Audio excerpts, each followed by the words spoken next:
So, developing an agile mindset, here we are. Thank you for the opportunity to speak to you. I'm thrilled to be doing this talk here. I'm just down the road from RS Components, and as I was telling the chaps earlier, I nearly got a job as a COBOL programmer. I got down to the last two after I left college, so when I was about 18, and that was a big deal for me because it made me realise that perhaps I was actually employable, which was a complete surprise to me. I have lots of friends at RS Components, and it feels like a local gig for me. So thank you for being here and giving me the opportunity to speak to you all.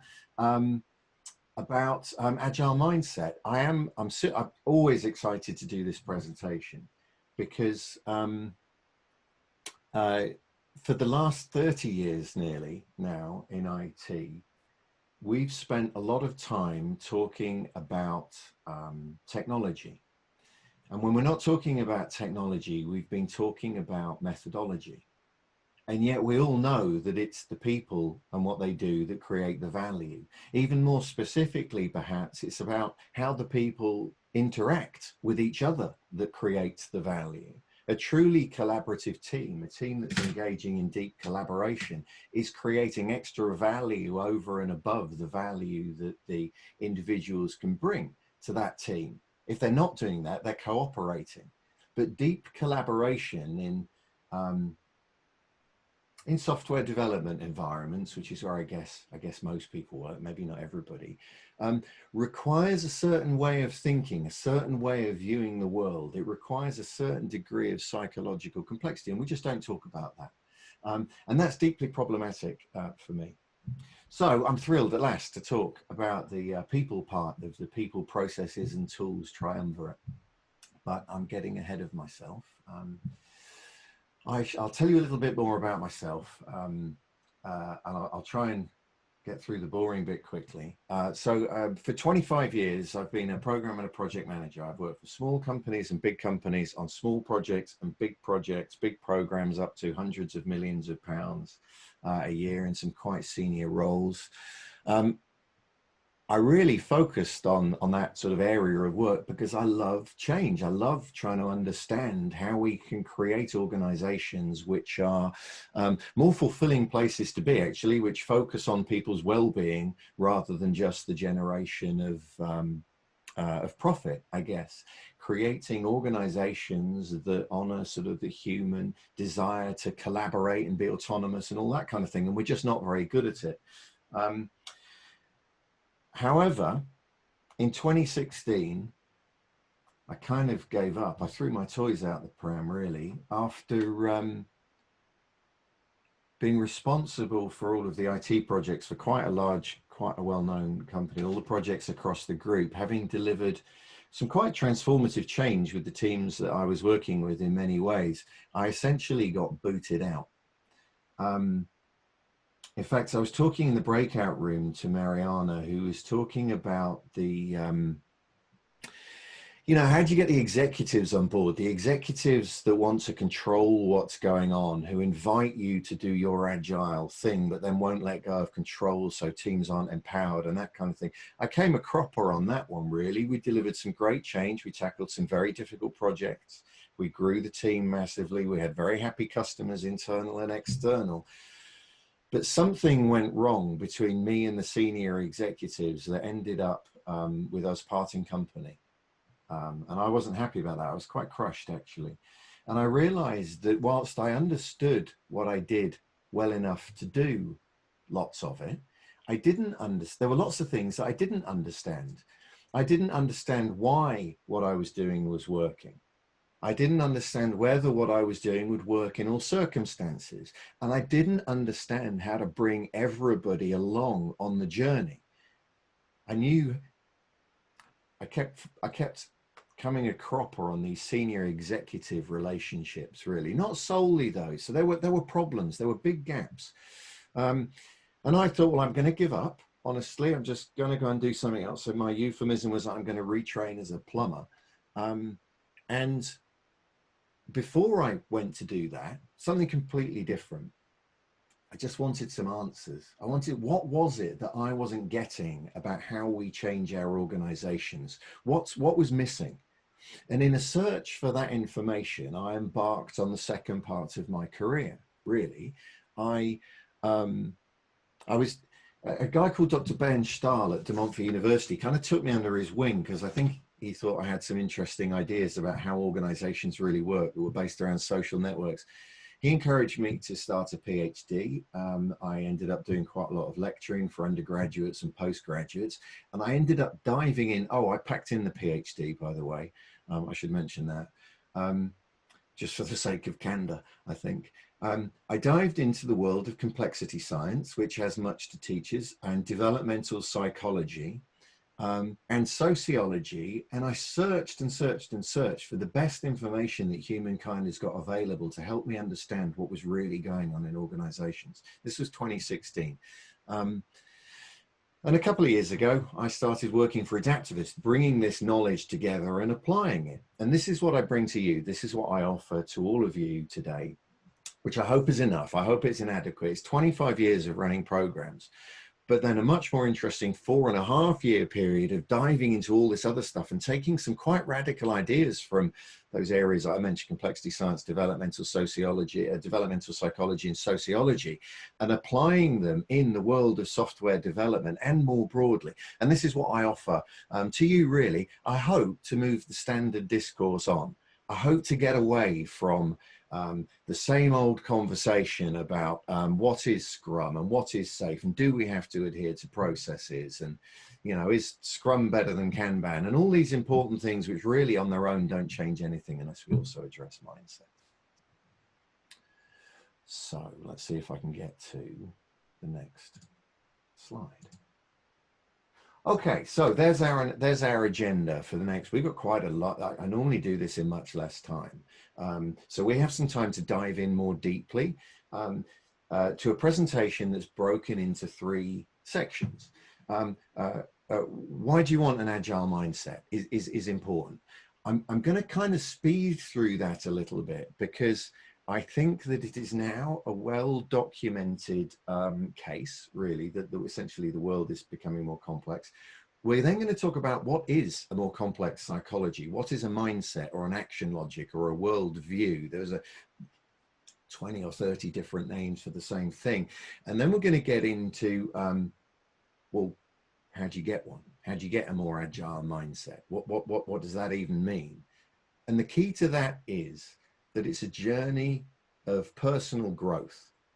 Some of you might have heard of Peter Senge, who is a great thinker. He wrote the 5th Principle and other things. A fantastic thinker, sort of started to talk about ideas around the learning organization and what does that mean and so on. He said to think of transforming our organizations without first transforming ourselves is utter folly, something like that.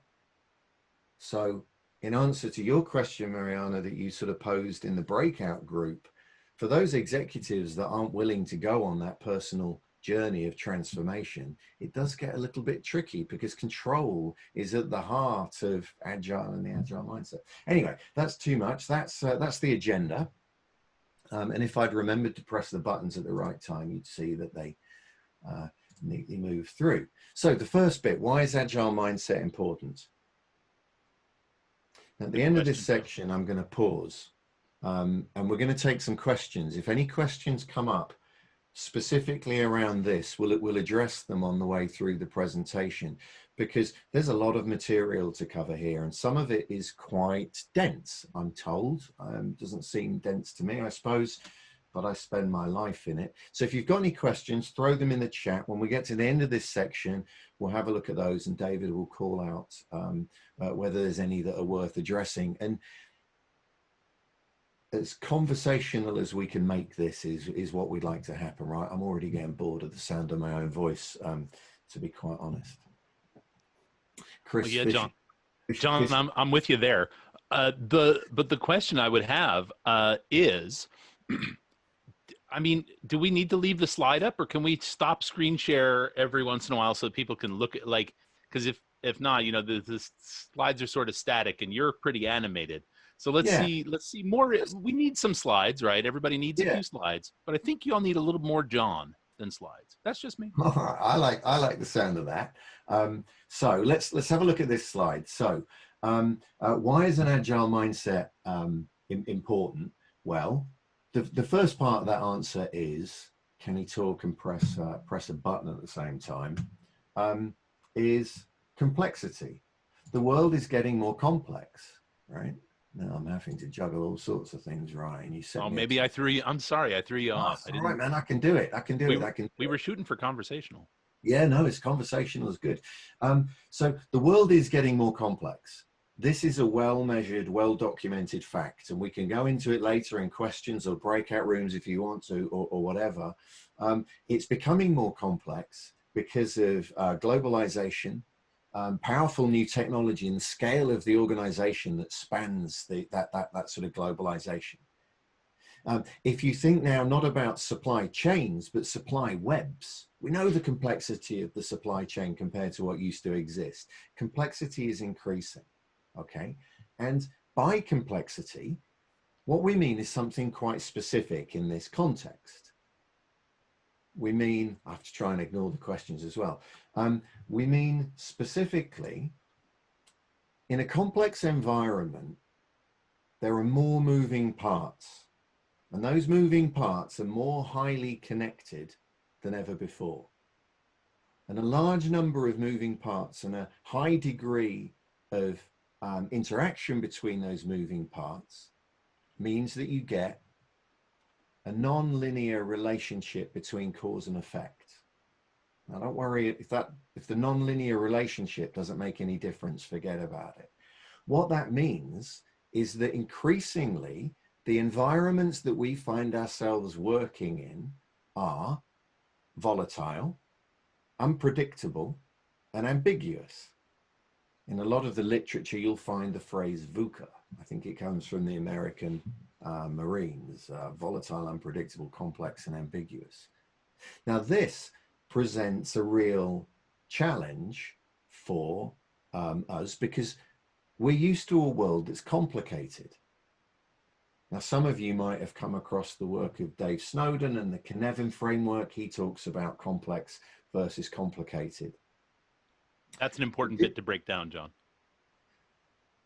The important difference between the two is that in a complicated environment, the relationship between cause and effect is linear. So a complicated environment is relatively stable and it's relatively predictable. You can say that a complicated environment is working or is not working with a reasonable level of confidence. A jet engine is complicated. It is not complex. You can wind a jet engine forwards and backwards. You can know whether it's working or not. You can know which components are working or not. None of these things are true in a complex environment.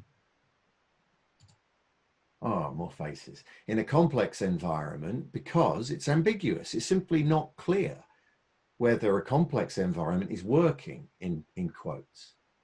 It's not clear in a complex environment what actions will get what outcome, even. It's certainly not in advance and often not in hindsight. That's only true in a complicated environment. So complicated environments, which is largely what the world has been since Newton and his work in, what did he call it? Principle of natural philosophy, I think, right? Newton's idea was that you could break down everything into its component parts. And if you understood the force and the mass, you could explain everything, where the planets will be, where the cannonball goes, whatever you like. Newton said that if I know the force and the mass, I can predict anything in the universe. Well, he couldn't. That wasn't true. But that idea finds its way into the scientific revolution. And deep into our thinking, we find that idea of a complicated world in the work of Adam Smith, and we find it in our organizations. We find that idea in job descriptions and processes, and all good stuff, right? I'm not anti any of this at all. In measurements, in metrics, in the very idea of control and compliance. And if you comply, there's reward, and if not, there's sanction. right? These are the ideas that work well in a complicated world. In a complicated world, these ideas lift billions of people out of poverty, right? It's what we've built our society on. However, the world is becoming more complex. And I don't mean that it's becoming more complex in some sort of uniform or homogeneous way. It's not, but the pockets of complexity are becoming more numerous and they're becoming bigger. So more of us find ourselves working in complex environments where that way of thinking about what the world is and how it operates starts to be challenged, right? The idea of a bureaucratic organization with somebody at the top of it, whether that's a team or a department or a company or a country or whatever, the idea of a bureaucratic organization where somebody at the top can make decisions that can be communicated down the hierarchy, where work is executed, messages about that, the success or otherwise, are communicated back up the hierarchy so that managers can adjust and make decisions and course correct, doesn't work in a complex environment. It doesn't work in a complex environment because it's too ambiguous. The manager can't know what's going on. The only people that can know what's going on are the people who are doing the work. And the messages can't get up and down the hierarchy quickly enough because everything's moving too fast. So we need a different approach. John, I can share the screen. I got the presentation going. You just talk. Right, where have we got to? This is how well we've planned today's presentation, folks. We're talking Einstein now, John. Oh, yeah. So I like this slide a lot. I like to lean on what other people say, because even, as I've mentioned, even I'm not that interested in what I've got to say, right? Einstein said that we can't solve today's problems with yesterday's thinking, something like that, right? The solutions to how we think about who we are, how we act, and what organizations are that we act in don't exist within the current paradigm of thought. We need somehow to step outside of that paradigm of thought and look back on it in order to find answers to these complex questions. And so John, there's problems with yesterday's thinking. Sorry, Ryan. No, there's great questions in the chat that we should take a look at. All of them have been fantastic, and I'm so grateful that everyone's dropping in, because I can't wait to hear how you answer these, John. First of all, me neither. Fire away. All right. Now, there's one that I want to hold because I think you might answer it, but let's just talk about it for a second. How much of an agile mindset is a learned behavior, and how much is something that it's just innate psychologically that you've just got? Because this comes up, but it's a little different. So the answer that I'm going to give is not my opinion. The answer is based on constructivist developmental psychology, which we're going to talk about in a minute. And the idea in developmental psychology is that the mindset that we create is created in close conjunction with the environment that we find ourselves in. The two things are so recursive that we really can't think of mindset and culture as being two separate things. We must think of them together.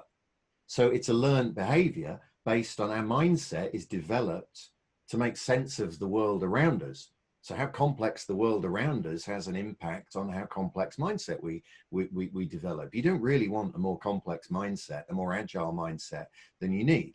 So it's a learned behavior. All right. Another question is an agile mindset connected to a learning mindset? Yeah. There are lots of different words for similar things, aren't they? And I wouldn't object to somebody referring to a learning mindset. We'll dive into what that is, but yes, it is.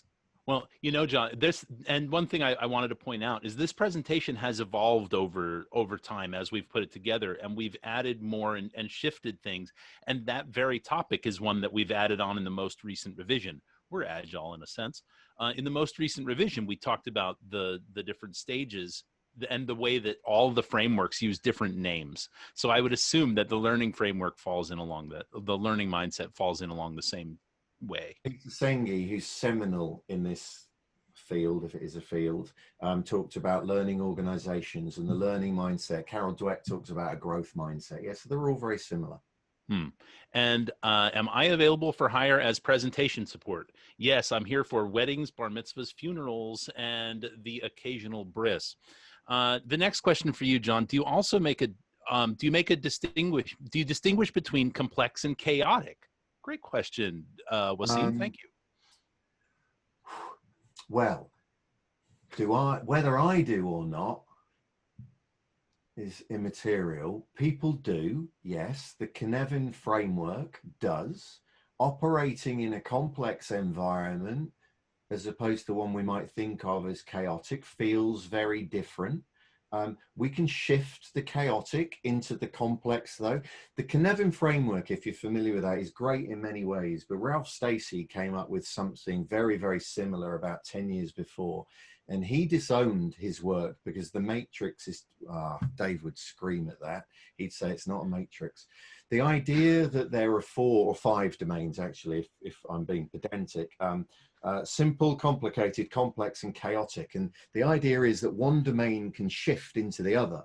So the point is that it's not really true to say an environment that we work in is chaotic or complex or simple or complicated. It's not that simple. It's not that, I was going to say binary, but that's wrong, isn't it?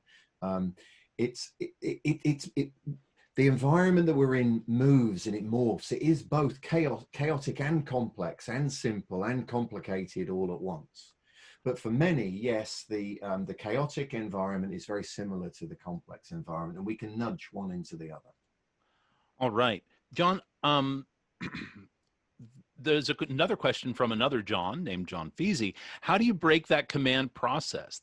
Break is the wrong word. How do you break out of? And I think this might be one that we should come back to a little later, because we haven't gotten to the depth of autonomy. We should leave that one to later. But yes. John, it's a great question, Mr. Feasy. It's a great question, and we do want to make sure we hit that.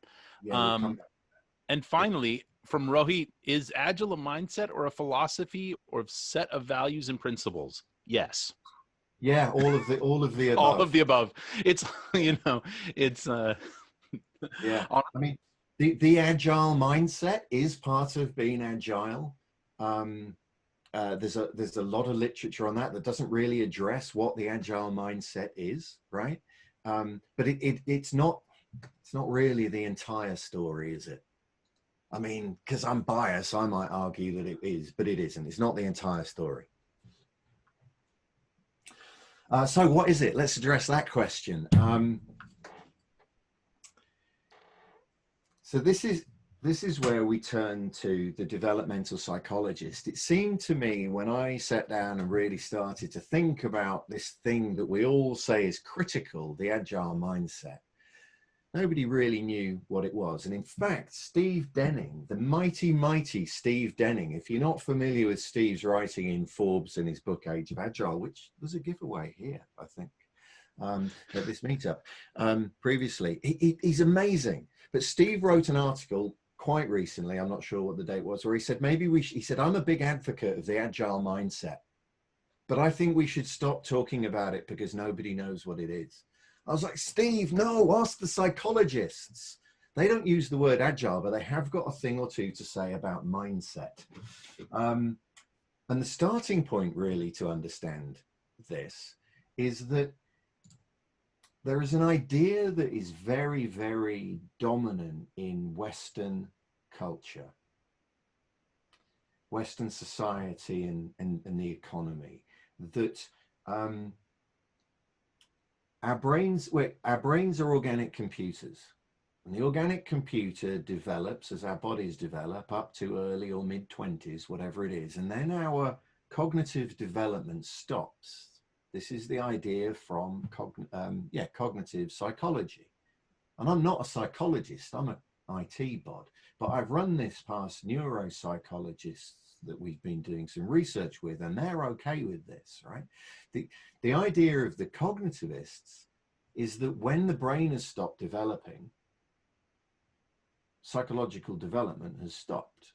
There is no more change. And we know this to be true, really, from very, very complex sophisticated MRI scanners. The brain does stop developing.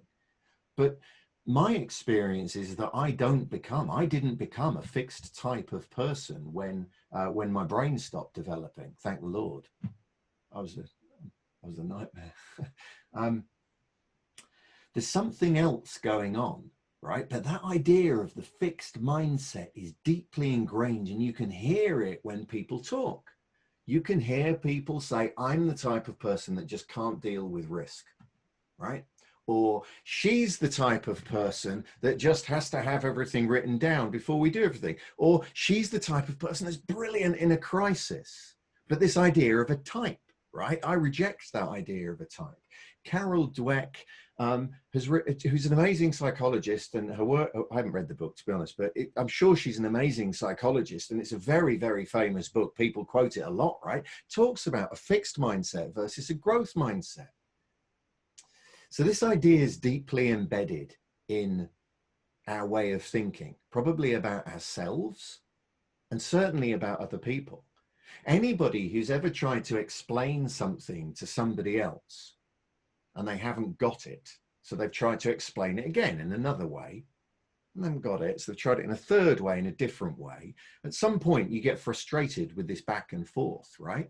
You've explained it in whatever it is, in every which way, every way you can think of. Maybe the first time you got it wrong, but the second time you explained it was better. By the time we got to the fifth, I'm really thinking this is just the type of person that doesn't get it. So anybody who's ever got frustrated with the fact that somebody doesn't get it, which includes me, or has used those words, this person just doesn't get it, is speaking from that point of view of cognitive psychology. That if I provide you, the assumption there is that if I provide the right set of inputs, a correctly functioning organic computer should come up with a predictable outcome. And if it doesn't, there's something wrong with the cognitive computer, right? Now, this isn't my experience of being a human being, right? My experience of being a human being is really very different to that. I know since I was from between 25 to 48, I've changed drastically. My whole worldview, my whole psychology has developed. The world is not what I thought it was when I was 25, thank the Lord. It just doesn't work the way I thought it did. Guess what? It doesn't work the way I think it does now either. But I've got a better idea of that. At least I recognize that I'm missing some information, right? So there's another school of psychology called the constructivist school of developmental psychology. And the constructivist, it's a weird word. The constructivist, the word means that we are all constructing our own reality all the time. Not even just when we're awake, when we're sleeping. We're working out how to make sense of the world and what's going on around us. And the experiences that we have of engaging with that world cause us to adjust our worldview. So we're all constructing our own reality all of the time. And we kind of know we are, right? We perhaps don't think of it very much, but I know as I look out of this window here, most of what I see is not the result of photons hitting the rods at the back of my eyes and creating an image. Most of it's my brain filling in the blanks, right? Most of it's just my brain assuming that what I see is fairly stable. So it just puts the picture there and only moves the moving bits, right? As you would expect a highly evolved brain to if it's trying to conserve energy, because your brain uses an awful lot of energy.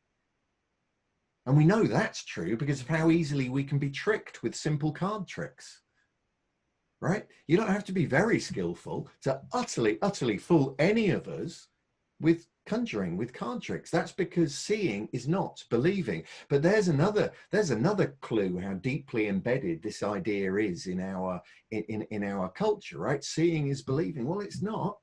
No, constructing the reality in your mind is believing. So we have this idea of making sense in the world, of the constructivist view, that we're all constructing our own reality. And the psychologists go further. They help us to understand that this sense-making capability goes through developmental stages. Sometimes it's called adult developmental psychology. And this development can continue right to our last days. I always think of Buddhists, right? The idea of enlightenment, the idea of there being a path to enlightenment. It's thousands and thousands of years old, but the developmental psychologists help us see that this adult psychological development, this development of psychologic, sometimes called action logic, worldview, mindsets, all of these things are the same thing. The development of our psychology goes through clear and observable stages. There are three schools of work. Ryan mentioned this earlier on. Three groups of psychologists that have come up with frameworks for adult psychological development. One of them has been created by Bob Keegan and Lisa Leahy, who Bob came up with something called subject-object theory, which is sort of the foundation of all of this. Another was come up with by a lady called Suzanne Cook-Greuter, who talks about ego development. The third one is created by an American guy called Bill Talbot and an English guy called David Rook.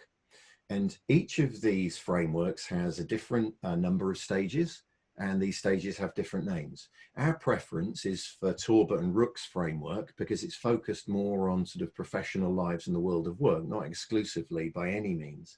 But all of these frameworks have something in common. They all have a number of stages that everybody, all psychologists, irrespective of where they're coming from, are comfortable referring to as pre-conventional, and a number of developmental stages that are conventional, and a number that are post-conventional. Now that word conventional is key. I think, always say this, I should check this because I think it was Chris Aguirre who introduced this idea, right? But I might be wrong and I never remember to check. Oh, somebody's going to Google. I shouldn't give that idea. I was going to say somebody's going to Google it now, aren't they? So you can correct me, right? The word conventional, a conventional way of making your meaning, works so well for people because, as David Rook pointed out to me, thinking with a conventional mindset means thinking within the conventional paradigms of thoughts, thinking within the framework, the paradigm that society gives you, that's given to you by convention. And that convention, by the way, is likely to be, to some degree, for everybody on this call, will operate from a conventional mindset, at least some of the time, I guarantee it. Those conventions are that the world is relatively stable and predictable, amongst other things, right? Now, a post-conventional mindset is quite radically different. A post-conventional mindset is operating from outside of that conventional paradigm, outside of those conventions given to you by society, absorbed as if by osmosis, right? So to go back to that slide that Einstein, I was going to say gave us, the words that he gave us that Ryan probably put on a slide, that post-conventional way of thinking, getting outside of the paradigm of the conventional norms that we're given, and an agile mindset, they start to chime maybe. So I'll link those two things together. So an agile mindset and a post-conventional way of thinking start to look very similar, right? Psychologists never talk about an agile mindset as far as I know. I've never heard any of them do it, but they do talk about post-conventional mindsets. And when I think about post-conventional mindsets, and I hear them talk, I think, oh, that's what we IT bods would call an agile mindset. Now, a pre-conventional mindset, by the way, is something that young children will have before they've absorbed the societal norms, right? So you've got pre-conventional, conventional, and post-conventional ways of thinking. Now, I'm going to pause there because we've got time. I want to say a bit about that. But first, how are we doing for questions? I'll pause and see what's going on amongst Chris you. Chris Fisher has a fantastic one, John. Hopefully you will cover this. And the thing Chris is most interested in, how to get people to see that having a growth, agile, learning, whatever mindset is a good idea, and that the people have the power to help shape their own futures in the workplace. That is a brilliant question, Chris. We will come to it. Okay. That's it for questions as far as we have right now. And Craig rightfully in the comments does say to societal conventions that make no sense. I'm with you there, Craig. Now, John, but no, that's interesting, Craig, though, because the societal, I agree, right? I would really like to think of myself as a radical and a revolutionary. Guess what? I'm sorry to say that I'm not. I try. Well, I think of Really you as try. pretty radical. For the record, I'm autistic. If it doesn't make any sense, I'm not doing it. You're not having it. All right. Well, If it's not logical, my mind can't deal with it, so it's not happening. what I've found is that I've got as I've got older and I've started to realize how many blind spots I've got. Right. I'm a white male in a patriarchal, sexist society. There are lots and lots of things that I do not experience that lots of other people do. How many people do you think talk over me very much in meetings? Just doesn't happen much. Yeah, right, one or two, Ryan. Agreed. You know, so I've got blind spots. That's what I'm saying. So I've absorbed unknowingly social conventions that I'm not aware of, that if I can surface them, I can examine them and reject them. But the fact that they exist in my blind spots makes that very difficult, is what I would say. Okay, so what I want to do, in a slight deviation from normal, sorry, Ryan, were you going to say something? Well, I was just going to bring us back to the presentation, but you're the boss. Well, so we're going to stick just for a little bit on developmental stages. And I'm going to tell you a little bit more about Torber and Rook's framework, which they call the Leadership Development Framework. I've got a problem with that name because it implies that it's just for leaders. And in our world, in an agile world, we should all lead at some point and we should all follow at some point. So we're all leaders. So really, just a development profile would be a great idea, but that's meaningless, isn't it? Anyway, so don't let the name fool you or the focus on leaders, because we all lead at some point, particularly in software teams, particularly in cross-functional software teams, in DevOps environments and all that kind of stuff. Now, there are 9 stages in. Oh, damn right, we should have a slide on this. There are 9 stages in the leadership development profile, right?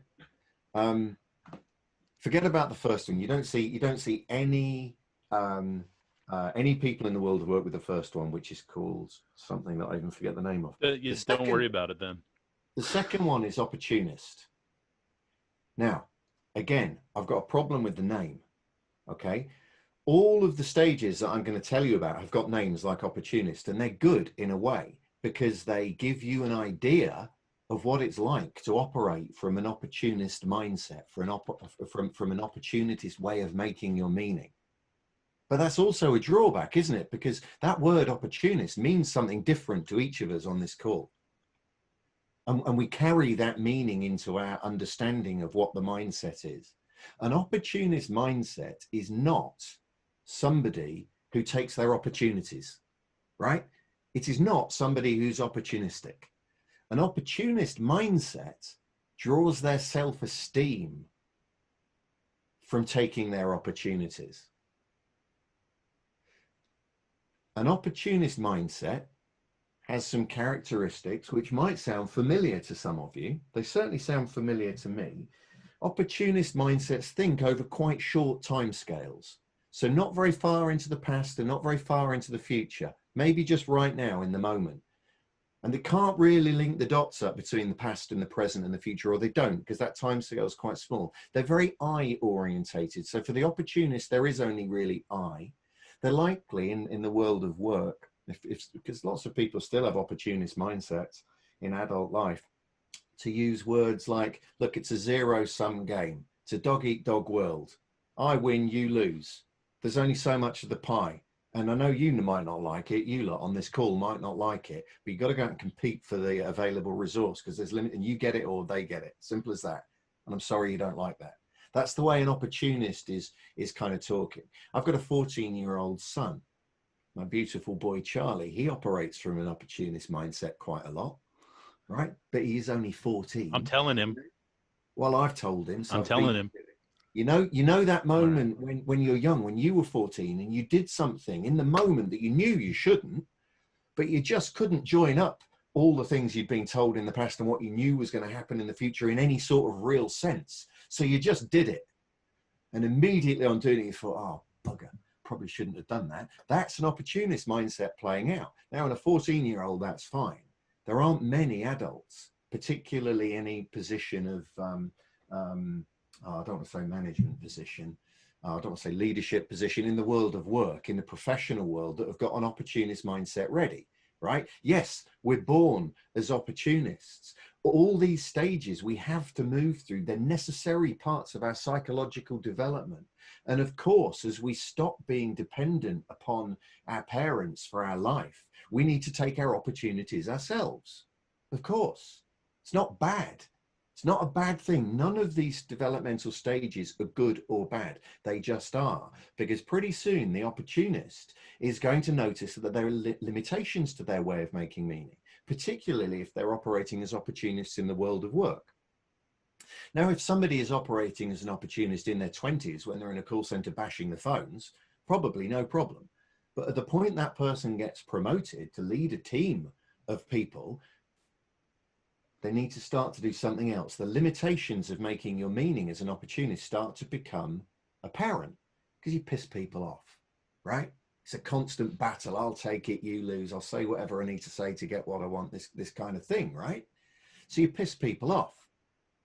And that starts to become problematic. So an individual will start to bump into the limitations of this way of making meaning. This happens repeatedly, right? This limit, every stage has got its pros and its cons.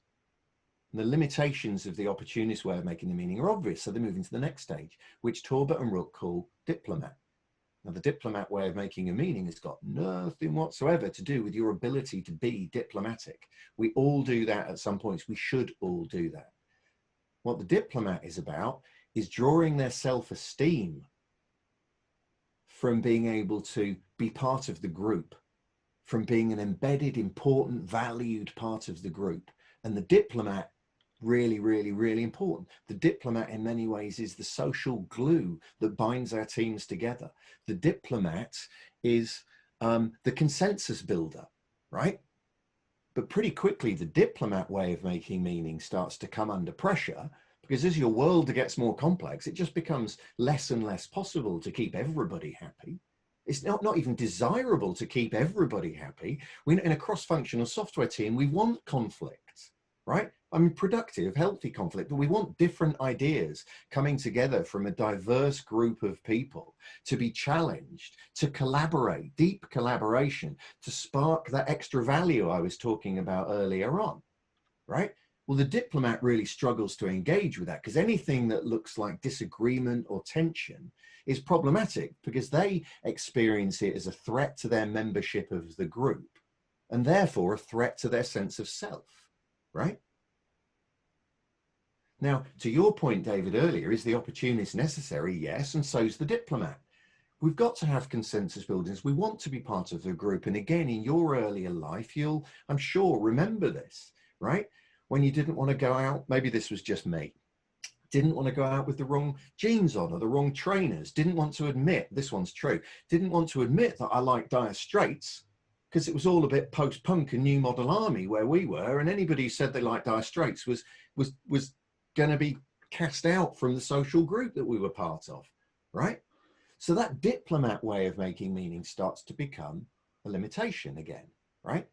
Now, one difference that you'll notice, no, you won't have noticed, I'll point out about the opportunist and the diplomat is the opportunist is very I orientated, and the diplomat is orientated more around we. The next stage, Torbert calls, with the usual caveat that I've mentioned twice, don't read too much into the name, the next stage, Torbert will call expert. Now, the expert is not the possessor of expertise. The expert is an individual that draws their sense of self from their expertise. So today I had a meeting with a guy who makes his meaning as an expert, no question about it. He's a developer, and he's a good developer. He's a really good developer. And he draws a lot of his self-esteem from the expertise he has about how to write code. Brilliant. He's not actually very good at integrating himself and his work into a value stream, right? Because he's drawing his self-esteem from his expertise, any challenge to his expertise is experienced by him as a threat to himself. So he tends to be very defensive. Experts are very defensive. They can't integrate their expertise with other people to create value. And that's okay in some scenarios. When you're sitting in a functional team being told what to do, write me a really good bit of code. Great, really good bit of code. There you go. The fact that a tester can't test it is the tester's problem. The expert developer is likely to think the tester really needs to pull their socks up and learn how to do their job as well as I can code. This is not a very constructive approach for deep collaboration that you need in a team that's oriented around value. So we bump into the limitations of the expert that's very I-oriented again.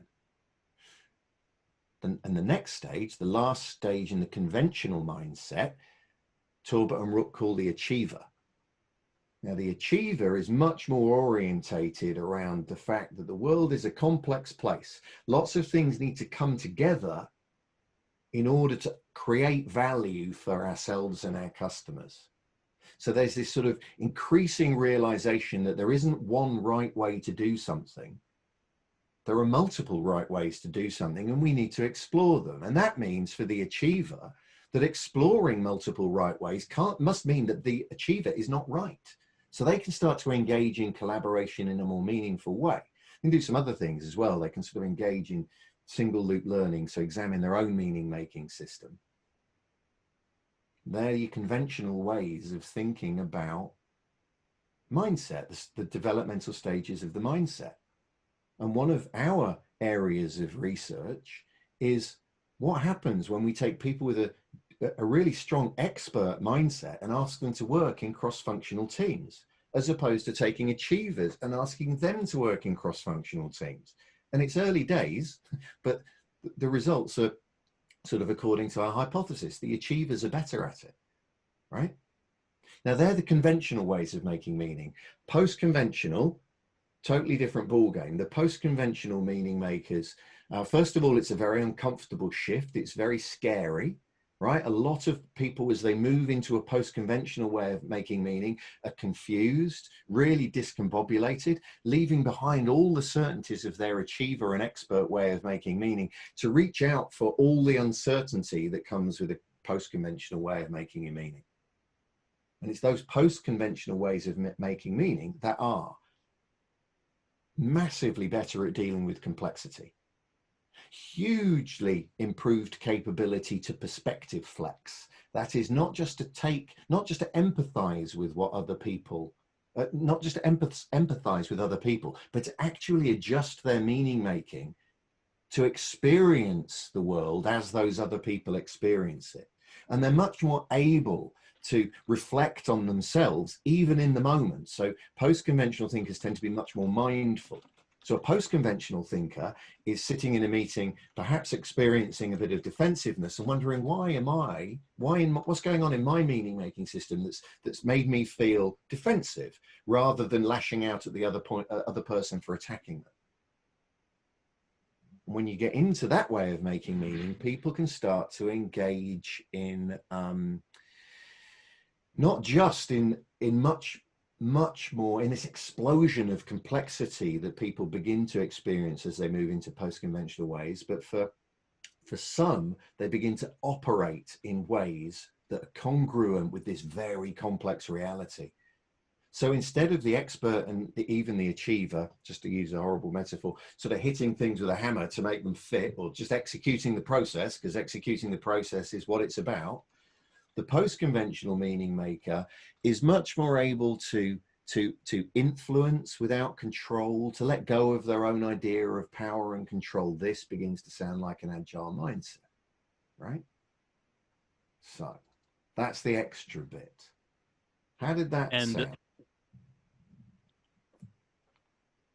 And John, once they've moved out of those conventional steps and into the more freewheeling world of Agile, what are they able to do?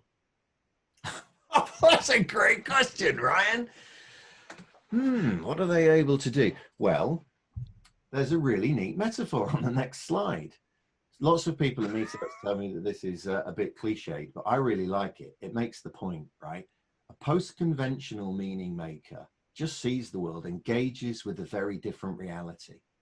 The net result is that they can see things happen in a much more nuanced, granular way than a conventional meaning maker.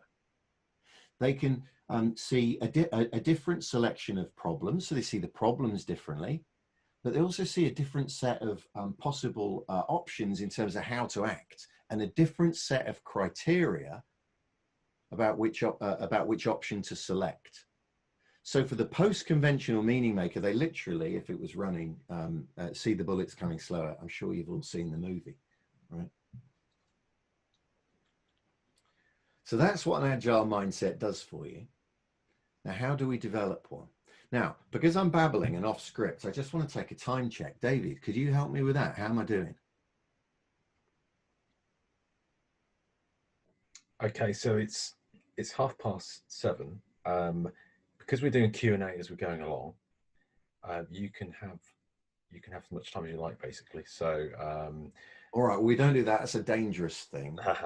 So I'll try and, but I've got a bit more time to play with. So thank you for that. So how do we develop an agile mindset? So there are 3 things that we're doing in Adaptivist and with our clients that are bearing fruit. Okay.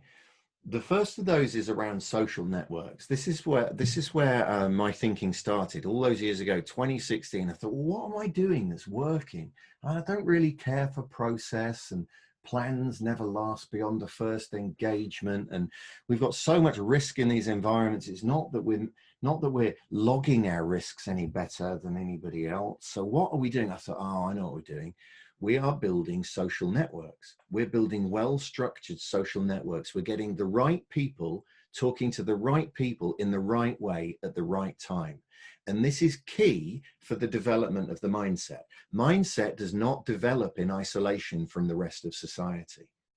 Mindset is influenced by culture. You absorb those values and ideas and assumptions from society. You can't avoid it, and often you do so unknowingly. But culture is also the sum total of all the mindsets in your team or your company or your society or the world or whatever, right? So we see the two. We see mindset on the one hand and the social network on the other as really being part of the same thing. And the development of mindset, your mindset, or those in your team, or those who aren't in your team, your managers even, very, very much depends on where you sit in that network, right? Who are you interacting with? In what way are you interacting with them? Are you engaging in a meaningful dialogue where you're respectfully exploring other people's perspectives, even though they're different to yours, with full recognition that they're as likely to be right as you are? Or are you just walking into meetings with your expert mindset, telling everybody how it ought to be, and if only they can realize how clever you are and you're the best expert in the room, then everything will be all right and we'll leave? So how is that interaction happening is key, and who is it happening with? Being in having a diverse group of connections in your social network, which is why we come to meetups, I guess, is critical, because you get to hear people like me and some really smart, interesting people talking about other things that you can dismiss what I say, or keep a bit of it and listen to what other people say and chat to other people in the group. This is what Phil mentioned in the breakout room earlier on, coming to these to be reminded that there is a different perspective. So instinctively, we recognize this place in the social network is important, right? However, what we've started to do is map the social network. So now think of our organization, which is about 400 people, as a diagram where every person is a node in the network, and that some of those nodes are connected to other nodes through a collaborative relationship. We have to use a proxy to create that collaborative relationship, right? So maybe some activity on Slack or Confluence. Maybe we launch a survey and say, when you've got a problem, who do you reach out to help you solve that? But either way, we create a network of people, nodes with connections to other people. And we use that network to tell us things about how dynamic our organization is. Because that network is determinant of the performance of the organization. If what we want is to be dynamic and adaptive, what we're really saying is that we need information to flow around that network very quickly. And the information sitting in a computer doesn't count, right? We need information to be in people, and they need to be acting upon it. So the faster the information can flow through that network, the better. The more diverse the ideas that pop up in that network, because you've got people talking to customers and operations people and finance and, you know, a diverse group of people. They're the people who are likely to have the really exciting ideas. So by mapping it, we start to see what, for us, this is a powerful tool. It's called organizational network analysis. It's Rob Cross and Michael Arena and Jonathan Sims and Mary Bain, Connected Commons, you could look that up, have been doing this since the 90s, right? You can map the network and you can look at the structure, and you could do, I won't go on about the things you could do with it, but I will tell you what we do with it, right? We use it to map how siloed we are. You can see the frickin' silos, right? You can see that most people are only connected to people who are in the same team or same department as them, right? We can start to look at the strength of the ties of the connections between people, and start to assess whether they're engaging in deep collaboration or just cooperation. We can measure the amount of collaboration because we can look at the number of ties as a percentage of the number of possible ties, right? So we can see we're siloed. That's one problem. Now, for the nearly 2 years since I've been with the business, we've been working on doing things to deconstruct those silos. And we've just run our second ONA, we call it Social Insights. And that shows that we are taking down those silos. They are coming down. Compared to last year, we have more connections between people in different parts of the organization than we did before. This is good news for us, but the progress is too slow, right? What we also see is what the proper people call a network structure that has a core and it has a periphery. And the core is those people who are very central to the network, literally very central to the network. They're connected to everybody. If you think about flowing information from one person to another in the organization, the people in the core are the people that must pass that information to create a path between two people. And the core is quite small. It's a better connected core than it was a year ago. And it's not nearly as siloed, but we've grown a lot in the last year. And the core is in the same size in an actual sense, right? So we're flowing information around it quicker, we're more adaptive, but we're still highly dependent on a small number of people, about 10% of the people in the organization. That means that we've got a very big periphery. Now, the people in the periphery aren't that well connected to other people. And here's some information from research. Those who aren't that connected are more likely to leave an organization. They're less likely to be productive, and they're less likely to be engaged in meaningful work. And for us, because our onboarding isn't as good as we'd like it to be, I guess, a lot of the new people that we're recruiting, and we're growing 40% year on year for the last decade and this year, those people are getting recruited into the periphery. They're not engaged in meaningful work, they're not being productive, and they're likely to leave. That's a big, big problem for us, but we can measure it. So I put this in front of our chief operating officer recently and said, we're making progress, but we're not making enough progress. So we're doing something about it. So that's one thing we use it for. The other thing, however, is to look at the different teams, the different software teams in our organization, because we can see whether the structure of the network points to them being hierarchically organized, functional, or cross-functional. We can see the cross-functional teams in the data before we get to them. And then we go and work with them to validate all these assumptions and so on, right? This is a powerful, powerful, powerful tool, but it's difficult in IT to find use cases to apply it. So what we found is that people are we think it's great for us internally. Our customers think it's very interesting, but don't quite know what to do with it. So they don't quite bite. They don't quite want to do it, right? That's what we found. So we backed away from that one external, but that social network is key. So that's really important. Can't even remember which slide we're on, right? Oh, all good, John. We're ready to go on to the next action. I got it. It's come back to me. So that's the whole, right? That is the social network that we increasingly view our organization as. We don't view it as a hierarchy diagram. We talk to many people in our organization now, they don't think about hierarchy diagram. They think about a social network map, right? So that addresses the whole, but we still need mechanisms to support the individual development of mindset. And over the last year, we've developed this thing, which is based on some brilliant work by Bob Keegan, who I mentioned earlier. He has some work that he calls Immunity to Change. That's the name of a book. You might want to look that up if you're interested in this. And essentially what Bob says is that we all have parts of our meaning-making system, and our meaning-making system is how we engage with reality and what we decide is important and pay attention to, and what we dismiss, what we leave in the blind spots. But Bob says, irrespective of which developmental stage you're at, most of your meaning making is hidden to you. And many of the parts of that hidden meaning making conflict with your stated goals.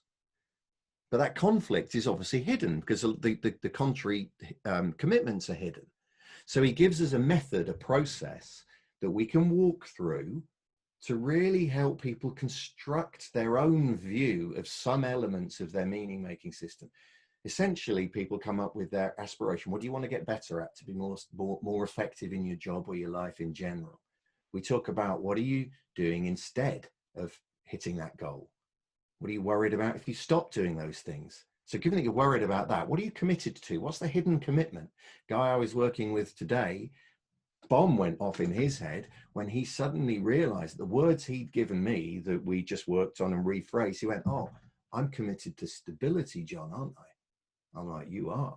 And when things aren't stable, you get very, very uncomfortable. Now, given that you're getting promoted into more complex roles, stability isn't available to you in the way it used to be. So what do you think's happening? So we talked about that. Now that we've surfaced that commitment, he can start to examine it as a big assumption, and he can start to actually change the way deliberately changed the way he's making meaning.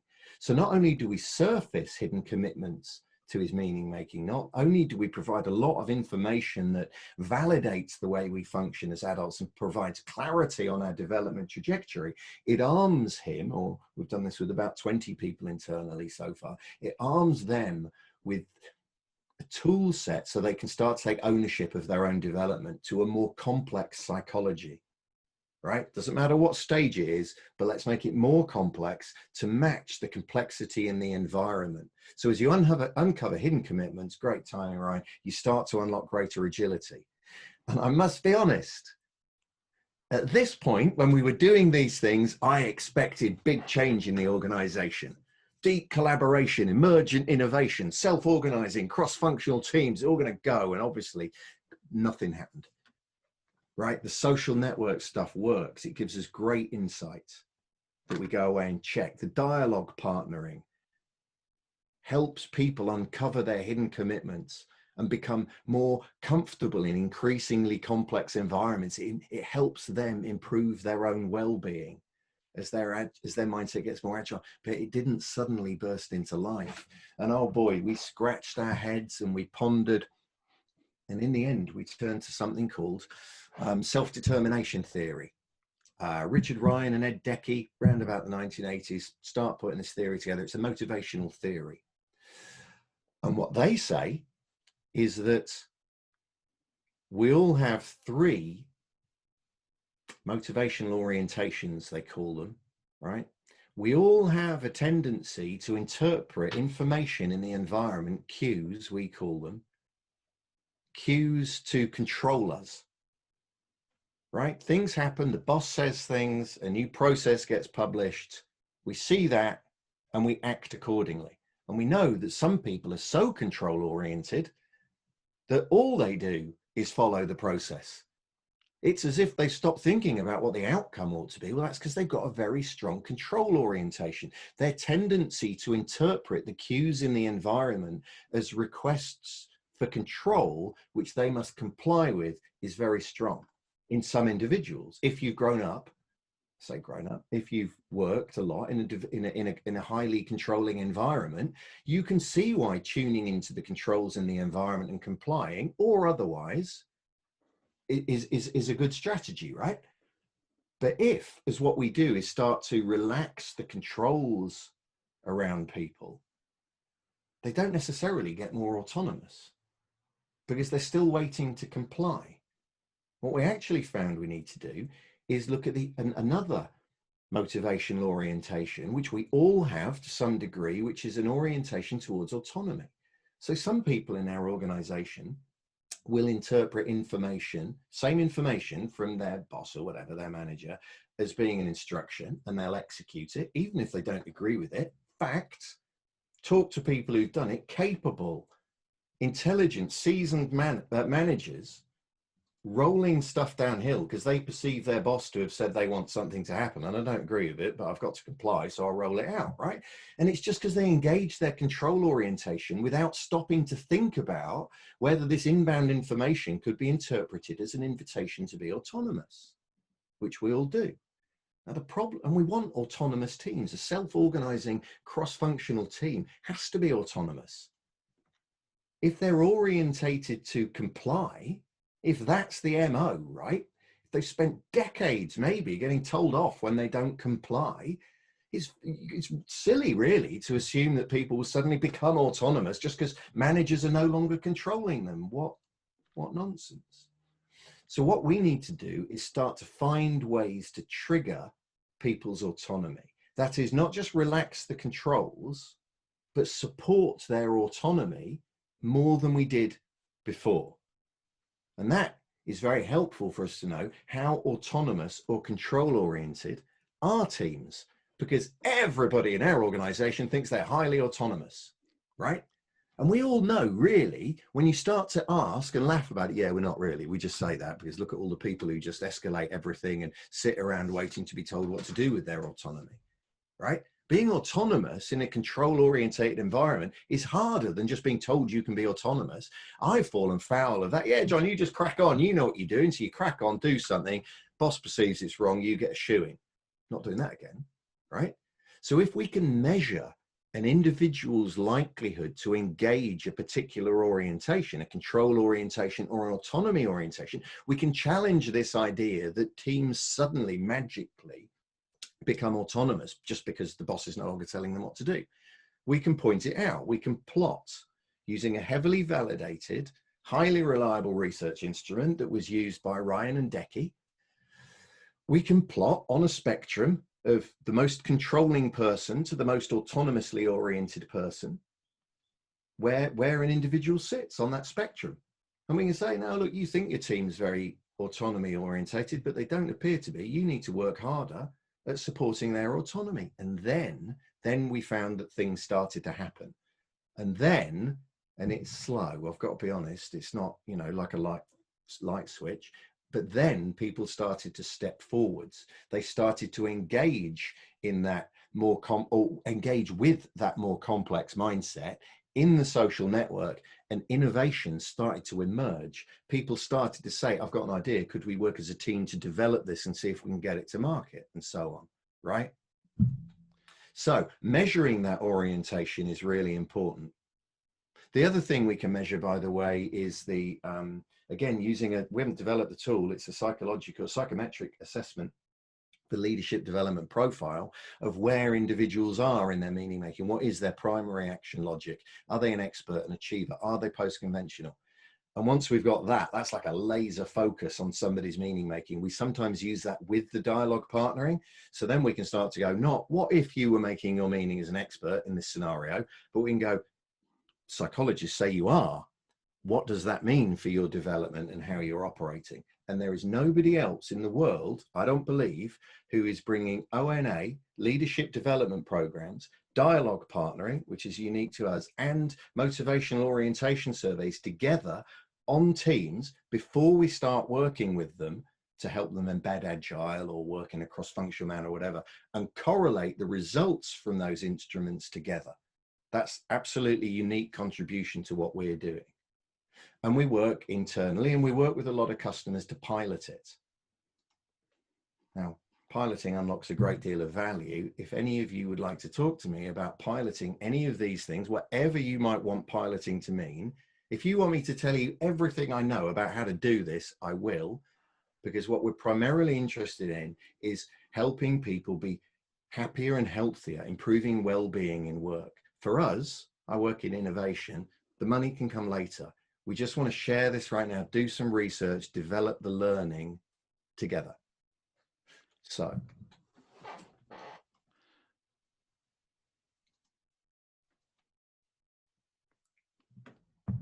once you've got an agile mindset, you can act in ways that are congruent with the world. I mean, it is amazing. It's a deep, deep joy, just on a personal level, to work with people on this work and watch them unlock.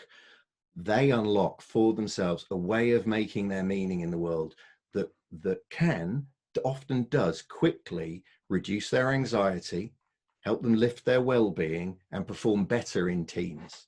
It's work I tell the people I work with that I'm privileged to do, because I am. So there we go. John, there are some fantastic questions, and thank you all for submitting such great questions. I think this is going to be a blast for us to hear. So backing up through the chats. Hold on, Ryan, just before you go. Yeah. David, did you want to take a break now and come back and do questions, or roll straight in? How did you want to handle it? Okay, so what I thought was we should exercise our agile mindset, and as we've been doing Q&A through the session, we'd normally have a 10-minute break, come back, do Q&A, and do a book giveaway. What I am suggesting we do instead is finish the Q&A now. We won't have a break. If we're still going to encourage people to post on LinkedIn, and we'll pull some winners out of the hat later on, and we'll publicize that. But what I would say for now is roll on with the Q&A and take 10, 15 minutes, however long it takes, for the Q&A to wrap up, and then we'll wrap up the session. And I've just got a couple of slides to show at the end. So Cool. Great. Thank you so much, David, and to the whole Agile North Ends group. We're just so grateful to be here. So John Feasy asks, how important is reflection in an Agile mindset? Oh, massive. What a great question, John. It's massive. It's huge. We can't really, as I mentioned at the beginning, folly to think of transforming organizations without transforming ourselves. It's equal folly to think about transforming ourselves without reflecting on how we're making our meaning, without recognizing that we have this opportunity for development. If we choose to take it, we don't have to, right? Reflection on a slightly different level, reflection plays a very important part at the end of the dialogue partnering. When people have surfaced hidden commitments, one of the things we normally talk about them doing, not always, because it's not always appropriate for them, is reflect, right? And particularly reflect on those moments where you've had a bad day, when something's gone really wrong, when something's really, about how you've acted personally, or not necessarily done, but reacted maybe. So if somebody said something and you really upset you and you don't quite understand why, or if you piled in and just on reflection, you were oh so controlling and no wonder your team member was upset, when the dust has settled, reflect on that moment and try and reflect through the lens of making your meaning, because you're not a fixed type of individual, right? Newsflash. Now, what will happen as you start to reflect on the event, as you learn how to reflect better on the event, as you practice it, that the time taken for the dust to settle, so the time between event and reflection reduces. So my own experience when I started doing this was it took about a week on the first occasion after I stopped having these conversations in my head with the person I was in the meeting with and was able to honestly and openly reflect, not just feel angry anymore. But the second time it was shorter because I knew that moment was going to come when the dust settled. And I enjoyed it. I felt good for recognizing how I'd been making my meaning in that. I felt like I understood myself a little bit better. So the next time something happened that I thought I needed to reflect on, the dust settled a little bit quicker. I seem to remember sort of saying to myself, well, I know the dust is going to settle, so why don't I just shortcut to that bit now and kind of get on with the reflection? And over quite a long period, I suppose, what now happens is that I can reflect on what's happening in the meeting, or at least moments after, before I've even reacted. It's called mindfulness, right? It's another thing that crops up in all over the place, doesn't it? But in Buddhist philosophy. So reflection for me leads to mindfulness, which means that we're engaging that more complex way of making meaning in the moment. So it's key, John, key. Great question. Fantastic. Tristan asks, sounds like this is drawn from Karen Stevenson's quantum theory of trust too. Am I right? Do you know what? I don't know, that work at all. But probably there is a huge body of research out there that all links together. Not all of it links together, obviously, a lot of which links together and points to the same conclusion. So one of the problems actually that we've got is that we could just keep diving into theory after theory after theory forever, right? And at some point we've got to get to practice. We want to develop a complete theory of agile transformation, which is not something that adaptivists could do. We need proper experts in there, right? But it can't be a synthesis of all the theory that's out there. It needs to be synthesis of enough theory to give us a reasonable, testable hypothesis that leads us to practice, that gives us measurable outcomes. If it doesn't lead us to practice, then, you know, it's academic, isn't it? It's just navel gazing, really. So it might be, I don't know, to be honest, I haven't heard of that. Well, it sounds really cool. Quantum and trust in the same sentence. I approve.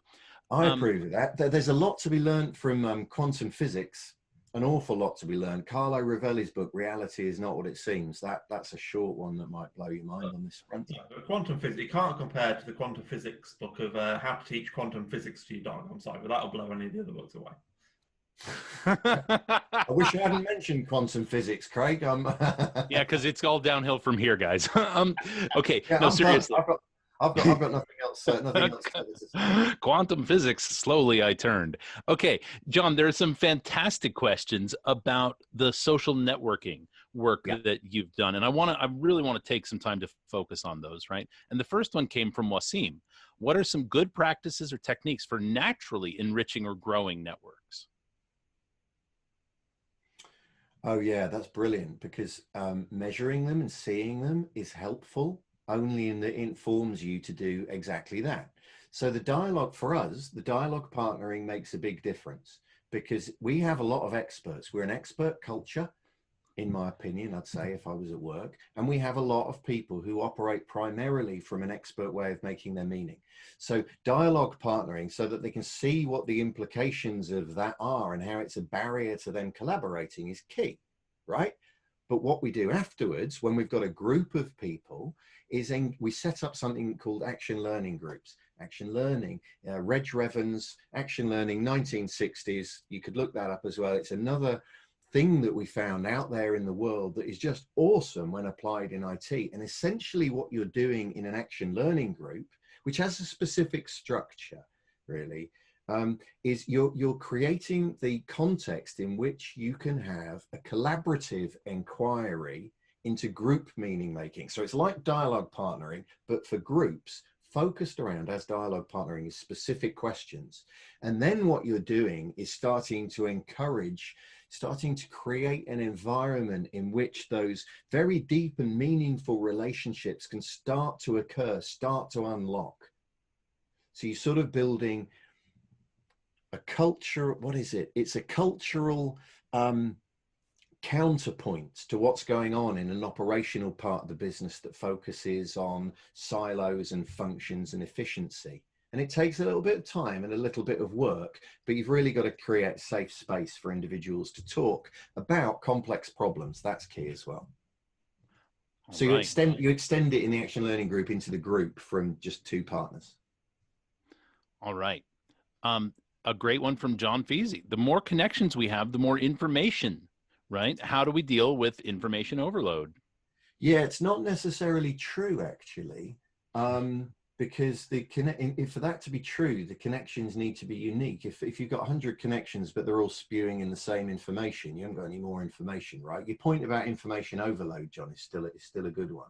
Conversely, there are some people who have a very small number of connections that are very central to the network because they sit between two disparate parts of the organization. So they are flooded with information, even though it's coming from a very limited number of sources. Nonetheless, what you can do with the ONA is identify those people who are at risk of burnout, right? Because they're working really hard. They're locking up loads of information though, right? And by identifying them, you can put people around them to start to spread the information out. It's ever so easy to say, look at the ONA, we need more connections from here to here. I want that to be your job, and that will go and unlock that information overload. I don't know if that was a great answer to that question, John. And we certainly do not want to, I don't want to shut anybody out. I just want to make sure we get through the questions and then make sure David has enough time to do his bit. But David has a wonderful, I can't wait to hear your response to this, John, from David Boyd himself. Measuring the increasing flows in the network, presume there comes a point where it's not good to increase. Do you really want everyone to be talking to everyone? That's Yeah, a good, man, that's heavy. I hadn't thought about that because we've got exactly the opposite problem. Do you want everybody to be talking to everybody? I do. Well, it depends, doesn't it? Theoretically, yes. Okay. And what you've got to remember is that it's not just the number of connections, it's the quality of connection and the quality of dialogue that individuals are engaging in, which is important. However, you're going to hit information overload at some point, aren't you? And people are going to lose focus on what it is that they're trying to collectively create, right? So you need information radiators. Sometimes we call them in business. You need attractor basins, they're called in complexity science. You need those areas of the network that people can sort of coalesce around.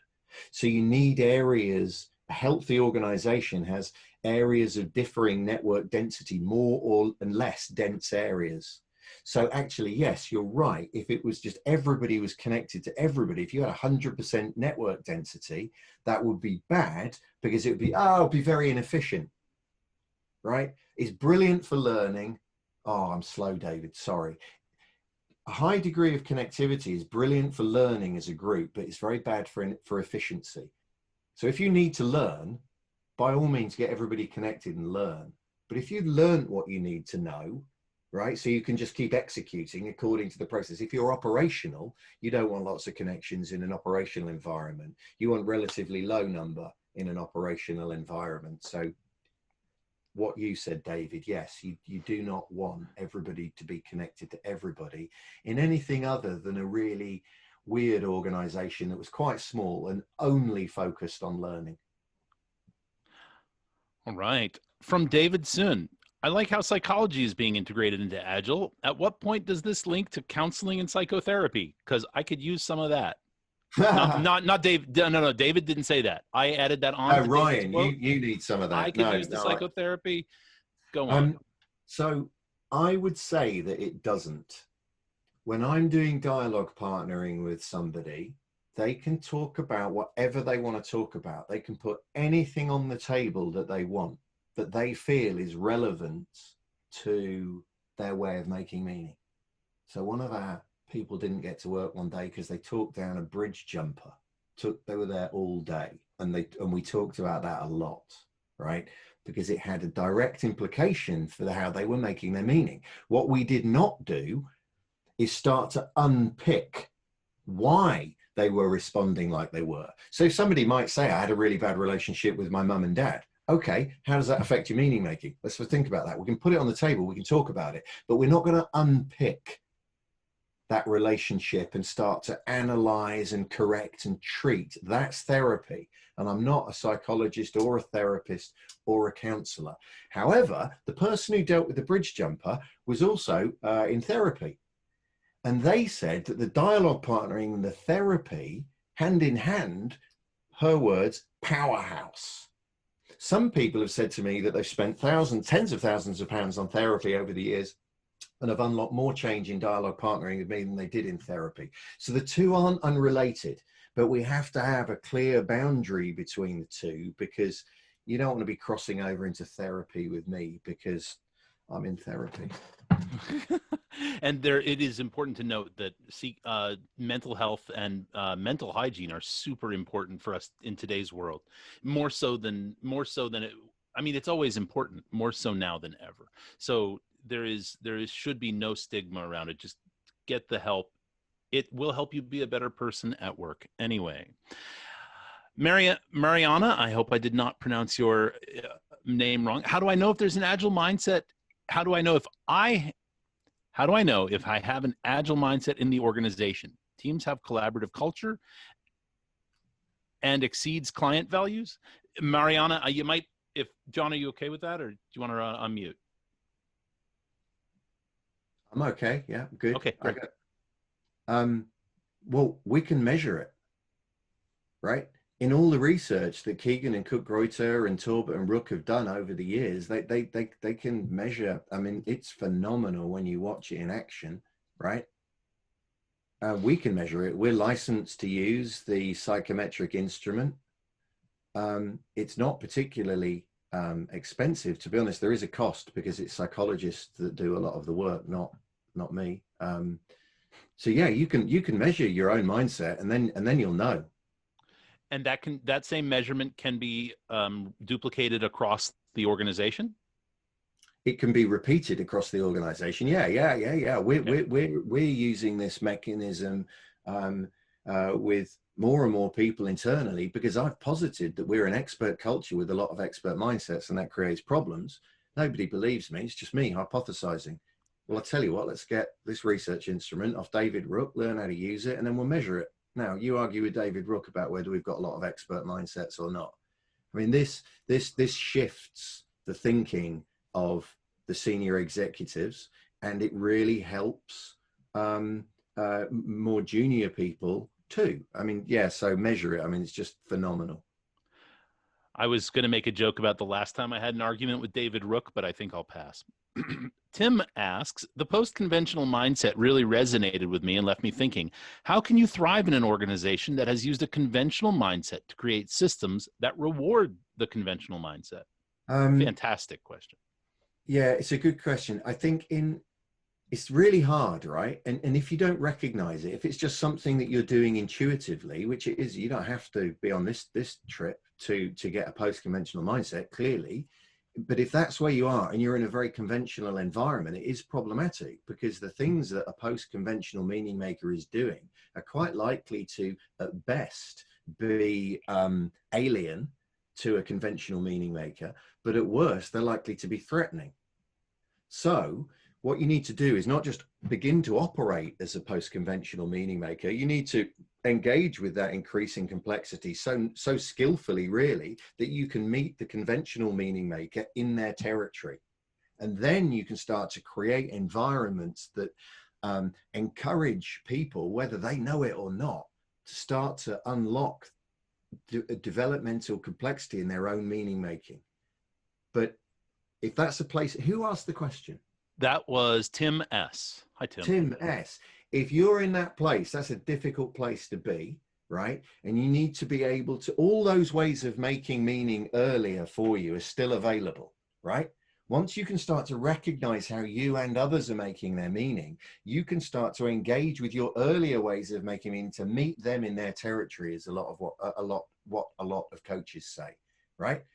But when you get good at it, you can do something even better. You can drop in transformatory questions that are challenging, not too challenging that they can't understand them, but too challenging to have a quick answer. And they're a bit discombobulating. They push people, they're a bit disequilibrating, another good word. They push people a little bit off balance, and they create that environment where people have to stop and ask how they are engaging with the world, right? That's the problem that I came across in that last employment that I told you about. I just thought I was doing what was obvious. I had a boss who walked around taking the credit when the team got things right and blaming them when it went wrong. And you know what? That made him very successful. And that's the way the lot of the world operates. It's not the way I operate. So I walked around doing exactly the opposite. I then sat in front of my boss telling him that it was my team that was successful and me that screwed things up. Well, to him, he must have just been like, well, even Turley's telling me he keeps fucking it up. So the team looked great, but we don't need this lunatic. So get rid of him. So they did. You know, you've got to adjust. You've got to be dynamic, right? If only we could, the hindsight bit, right? But great question. Great question, Tim.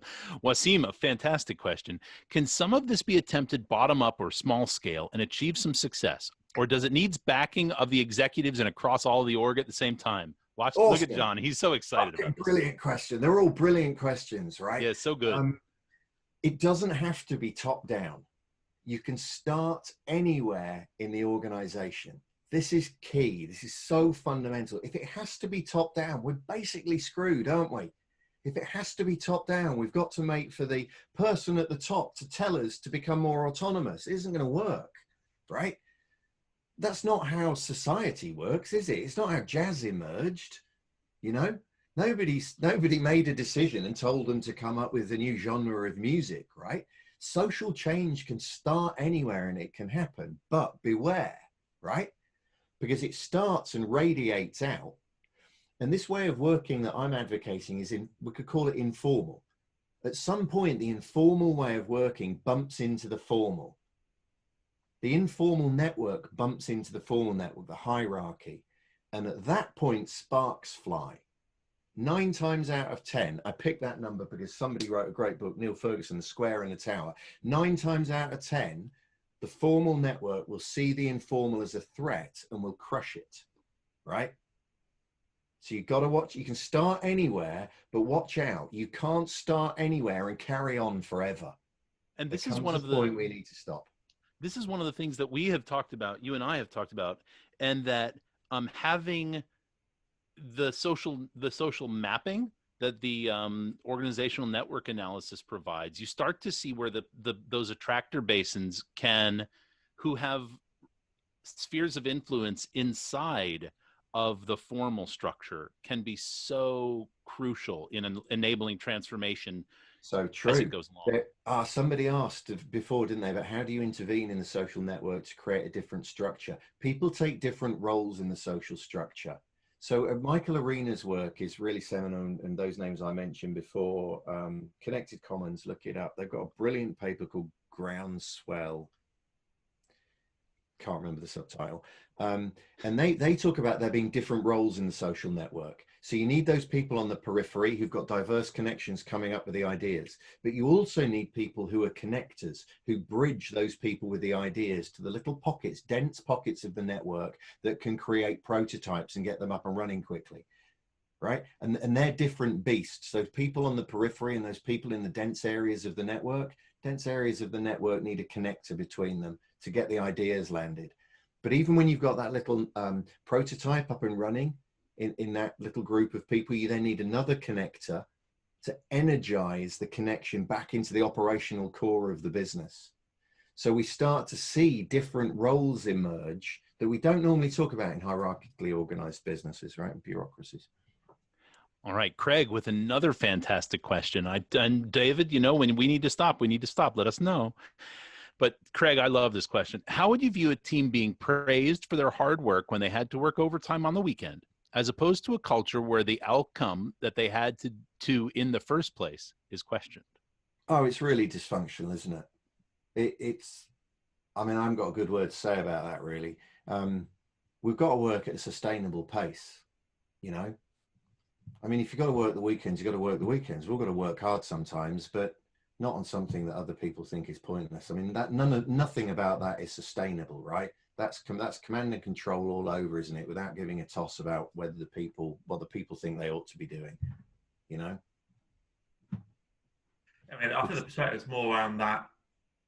I keep finding that, I guess, in a culture where people are taking a long time and then they get praised for the hard work, as opposed to, would you kind of get, I guess, what would the cultural approach be to say move away from that towards, well, that guy shouldn't be working, I guess, smarter in the first place? I don't know, Craig, to be honest, it's a tricky one, isn't it? Because if that's what the bosses value, then that's what everybody's got to put in. When I worked at UBS, it was awful. They couldn't give a rat's ass about whether you were working smart or how many hours a day. Oh no, they could actually. It needed to take at least 12. And it didn't matter if you came in at 6 a.m. or at your desk for 6 a.m. If you left before 7, you were on the naughty step, and it didn't matter what you were getting done. It just mattered that you were there 12 or 13 hours a day doing it. What nonsense. This is what W. Edwards Deming said in his 90s in a letter to Peter Senge. He said, the prevailing system of management is destroying our people. And that's it. In my opinion. I hope I haven't been too controversial. On that note, not a great note, but to end on. But I do think we've been going on a long time. And I want to respect people's time. It's been absolutely amazing. That's why I've let it run. because the questions have been great and the answers have been great. So so that leaves me just to thank everyone for coming along. Thanks to RS Components for their continued support of these events. But most of all, on behalf of everybody here, thanks to John and Ryan, because I know everyone's probably going to stay on mute, but it's been great. It's been really good.